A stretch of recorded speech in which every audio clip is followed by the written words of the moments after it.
Vamos mostrar como o dinheiro é criado. O Federal Reserve dos Estados Unidos, conhecido como Fed, é como o banco dos bancos do país. Uma das coisas que pode fazer é criar dinheiro, mas não o faz imprimindo dinheiro no sentido literal. Em vez disso, utiliza uma série de ferramentas de política monetária para influenciar a quantidade de dinheiro disponível. Uma dessas ferramentas são as operações de mercado aberto, onde o Fed compra e vende títulos do governo federal. Quando o governo precisa de dinheiro para financiar as suas atividades, tais como construir estradas ou pagar funcionários públicos, pode obtê-lo de várias maneiras. A principal delas é através da arrecadação de impostos, e outra é através da emissão de títulos. Os títulos são basicamente como um pedaço de papel que diz que eles devolverão o dinheiro que você pagou pelo título em uma determinada data, que geralmente é de 10 anos, e até então pagarão juros anualmente. Este processo de emissão de títulos e obtenção de dinheiro em troca cria o que é conhecido como dívida pública.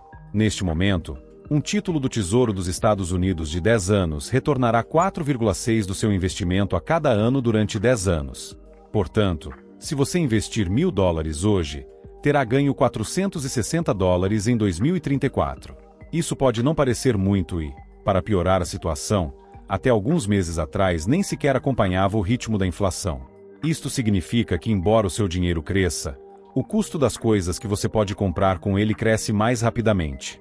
E o que o governo faz com o dinheiro que recebeu dos títulos? Bom, ele gasta em diversas coisas como infraestrutura, serviços públicos, etc. Mas é claro que esse dinheiro que foi arrecadado com a venda de títulos, essa dívida deve ser devolvida a quem possui os títulos, e em troca, o detentor do título irá devolvê-lo a eles. Só para você saber, os bancos são os principais compradores de títulos do governo. Mas como recuperar o dinheiro se já o gastou? É aqui que as coisas ficam realmente interessantes. Quando o governo recompra os títulos, não utiliza o dinheiro existente. O que isso faz é criar dinheiro novo. Veja bem, quando um banco concede um empréstimo a uma pessoa, ele não tira dinheiro de um cofre cheio de dinheiro. O que ele faz é alterar alguns números da sua conta digitalmente. Bem, algo assim é o que o Federal Reserve faz com os bancos. Desde março de 2020, a Reserva Federal comprou mais de $1 bilhão nestas obrigações aos bancos e planeia continuar a fazê-lo. É preciso saber que os bancos mantêm parte do seu dinheiro no Fed. Em outras palavras, o Fed é o banco dos bancos. Bem, quando a Fed compra estas obrigações, não está a utilizar o dinheiro existente. Está criando dinheiro novo. Isto não significa que estejam a imprimir notas físicas, mas sim que estão a aumentar o saldo das contas bancárias no sistema da Reserva Federal. Este é o novo dinheiro que o governo está dando aos bancos. Com este novo dinheiro, os bancos têm agora mais reservas. Isso significa que eles podem emprestar mais dinheiro para pessoas e empresas. Ao permitir que os bancos emprestem mais dinheiro, a Fed está a ajudar a estimular a economia. Os empréstimos permitem que as pessoas e as empresas gastem mais, o que pode levar ao aumento da atividade econômica. Mas aqui está o problema. Isso aumenta a quantidade total de dinheiro existente, fazendo com que cada dólar valha menos. O valor da sua conta bancária não muda, mas devido ao novo dinheiro que o governo acabou de criar, o seu dinheiro não pode comprar tanto quanto podia antes. Veja bem, ao investir em títulos do governo do seu próprio país, você está na verdade perdendo o poder de compra durante uma década. Em vez de investir em uma casa ou em ações, você está dando ao governo em troca de uma porcentagem. A realidade é que o dinheiro nada mais é do que uma ilusão. Não tem valor real por si só. Só tem o valor que lhe damos. E a cada segundo que você mantém sua riqueza em dinheiro, como o dólar americano, ela está se desvalorizando. Você poderia olhar seu saldo bancário e, dia após dia, poderá comprar cada vez menos coisas com o que sobrou. Se alguém lhe perguntasse qual é a maior invenção de todos os tempos, você poderia pensar em muitas coisas. Talvez você pense no fogo, que nos permite fazer coisas como churrasco com os amigos ou nos aquecer quando está frio. Ou talvez você pense na roda, com a qual podemos mover coisas pesadas com facilidade e nos levou a inventar carros e bicicletas. Mas existe uma invenção que sempre esquecemos e que é super importante: o dinheiro. Ao contrário de coisas tangíveis como uma maçã ou uma bicicleta, o dinheiro é um pouco diferente. Sim, você pode segurar uma nota ou uma moeda na mão, mas o que elas realmente representam, seu valor, não é algo que você possa tocar ou ver. O dinheiro é mais uma ideia, uma ilusão. O seu valor não é real, só existe porque decidimos que é importante. Antes de existir dinheiro tínhamos que trocar, ou seja, se eu tivesse algo que você queria e você tivesse algo que eu quisesse, nós trocaríamos. Mas isso pode ser complicado. Por exemplo, se eu quisesse alguns vegetais para o jantar e você quisesse uma vaca, eu teria que lhe dar uma vaca inteira em troca de alguns vegetais. Como você pode ver, este sistema teve seus problemas. Não era justo que eu tivesse que dar algo tão valioso como uma vaca em troca de algo muito menos valioso, como alguns vegetais. E também foi difícil encontrar alguém que quisesse exatamente o que eu tinha e que tivesse exatamente o que eu queria. É por isso que o dinheiro é uma invenção tão boa. Permite-nos atribuir um valor às coisas e fazer trocas de uma forma muito mais justa e eficiente. Então, da próxima vez que você pensar nas grandes invenções da humanidade, não se esqueça do dinheiro. Não é apenas uma forma de trocar coisas, é também uma forma de armazenar riqueza. Antes de o dinheiro existir, algumas pessoas tinham dificuldade em armazenar a sua riqueza. Por exemplo, pense num agricultor que vende tomates e alguém que fabrica armaduras. O fabricante de armaduras pode fazer um monte delas e trocá-las por outras coisas ao longo do ano. Mas o agricultor que vende tomates só pode negociar quando os tomates estão na época. E como os tomates estragam depois de um tempo, você não pode guardá-los para trocá-los mais tarde. Assim, embora o agricultor trabalhe tão arduamente como o fabricante de armaduras, ele não consegue manter a sua riqueza durante todo o ano. Além disso, havia outro problema. E se você tiver algo que apenas algumas pessoas desejam? Hoje em dia, quando você abre um negócio, o que dizem é para você encontrar um nicho de mercado, um pequeno grupo de pessoas que tenham muito interesse no que você oferece. Mas antes que o dinheiro existisse, esse conselho não teria feito muito bem. As pessoas mais bem-sucedidas ou ricas eram aquelas que tinham coisas que todos queriam, como armas, peles de animais e sal. Mas então, como todos sabiam que todos queriam essas coisas, começaram a comprá-las mesmo que não precisassem delas na época, só para poder trocá-las por outras coisas mais tarde. E foi assim que o dinheiro-mercadoria foi inventado. As pessoas trocavam bens e serviços por coisas comuns, como sal ou armas, e depois usavam essas coisas para negociar com outra pessoa o que realmente queriam. Do sal e das armas aos pequenos itens colecionáveis, como conchas, a humanidade descobriu uma maneira melhor de negociar e comercializar.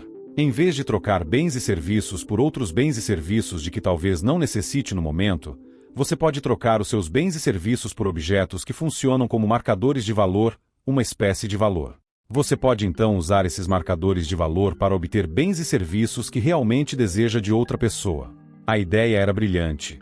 Tão brilhante que todos lentamente mudaram do sistema de troca para o sistema de comércio de dinheiro. Mas houve um problema com este sistema de troca.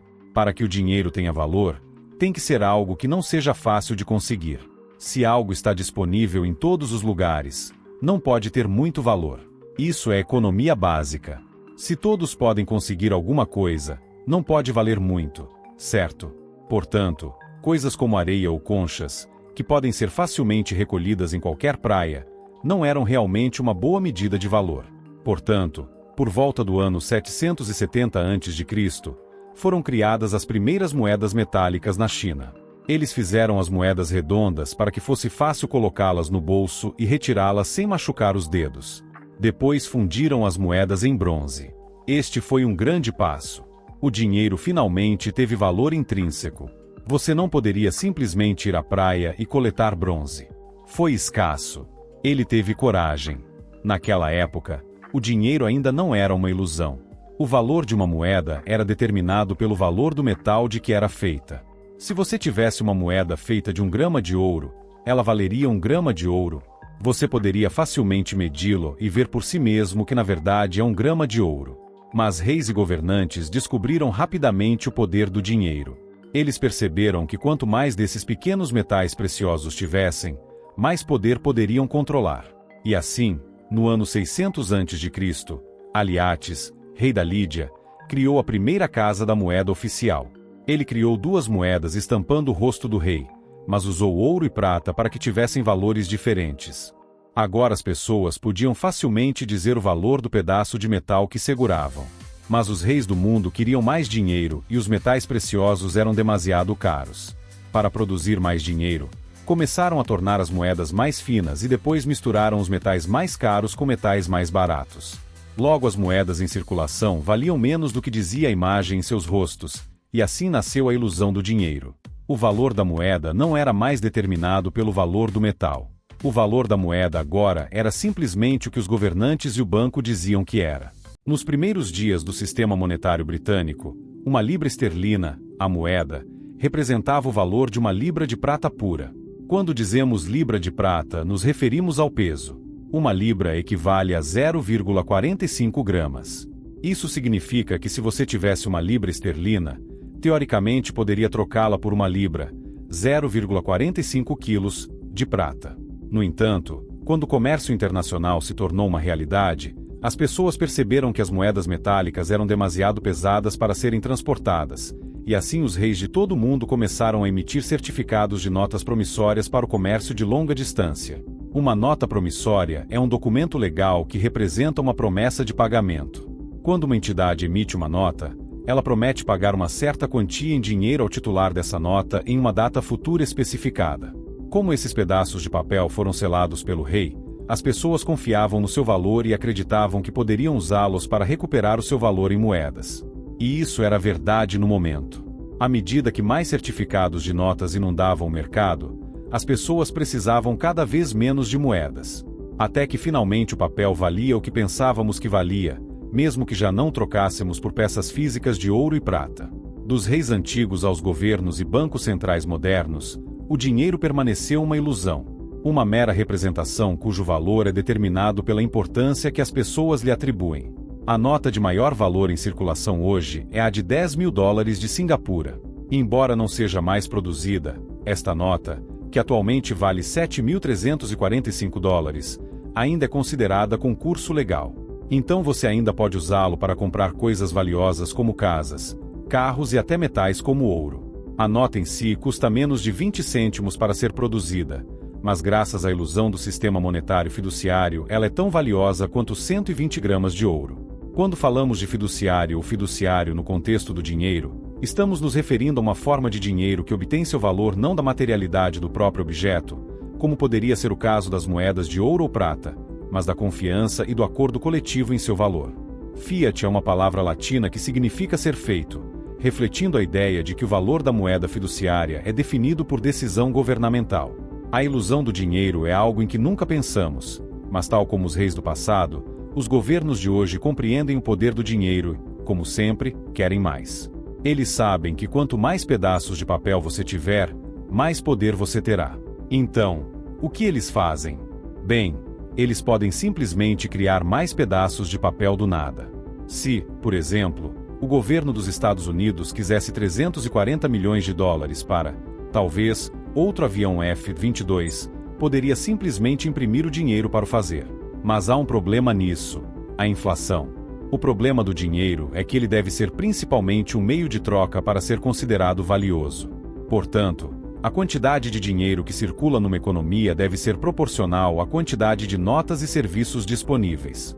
Se for impresso mais dinheiro, mas a produção de bens e serviços não aumentar, isso pode resultar em inflação, que é um aumento geral dos preços.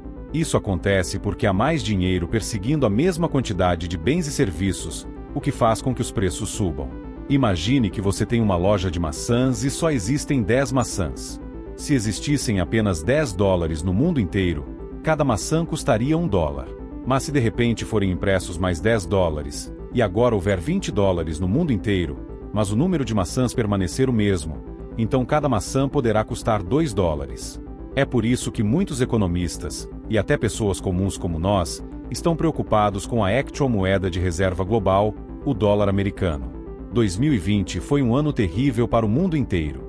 Na sequência da pandemia, a maioria das economias teve de fechar.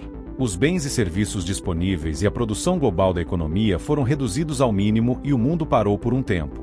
Como não havia tanto dinheiro circulando para evitar que a economia afundasse e basicamente o nosso mundo desmoronasse, o governo dos Estados Unidos começou a imprimir dinheiro a um ritmo mais rápido do que nunca em toda a sua existência. Para se ter uma ideia, e acredite ou não, 22% do total de dólares existentes foram impressos só em 2020. E como a produção do país não aumentou tanto, Com o tempo, os preços dos bens e serviços podem começar a disparar. Se você não percebeu, alguns dos preços das coisas que você costuma comprar estão um pouco mais altos do que no ano passado. Em alguns produtos pode haver um aumento muito pequeno, mas está acontecendo bem debaixo do seu nariz. À primeira vista, pode parecer benéfico que os governos decidam enviar estímulos e cheques de desemprego aos seus cidadãos quando acontece algo como um confinamento onde as pessoas não podem trabalhar. Contudo, a realidade é que esta medida tem as suas vantagens e desvantagens. Por um lado, ajuda as pessoas mais necessitadas, o que é positivo, mas por outro lado, estamos num ponto em que se imprimiu tanto dinheiro que, ao aumentar o preço das coisas, essas pessoas que antes precisavam de dinheiro e recebiam para ajudar, agora eles precisam de mais para comprar a mesma coisa de antes. Então, o que você pode fazer? Bem, em vez de tentar acumular sua riqueza em dinheiro, você pode usar esse dinheiro para comprar coisas que aumentam de valor mais rapidamente do que a inflação. Podem ser coisas como propriedades, ações ou até mesmo ouro. Dessa forma, mesmo que o valor de cada dólar no seu bolso continue a diminuir, o valor dos seus ativos continuará a aumentar. Então, qual é o objetivo final de tudo isso? O valor de cada moeda continuará a diminuir até o fim dos tempos. O fosso entre ricos e pobres continuará a aumentar? Ou vamos finalmente resolver um problema tão antigo e parar de colocar o nosso sucesso financeiro nas mãos de quem o destrói dia após dia? Só o tempo dirá, mas saiba que há uma saída. E essa saída é entender como o dinheiro realmente funciona e assumir o controle do seu próprio patrimônio.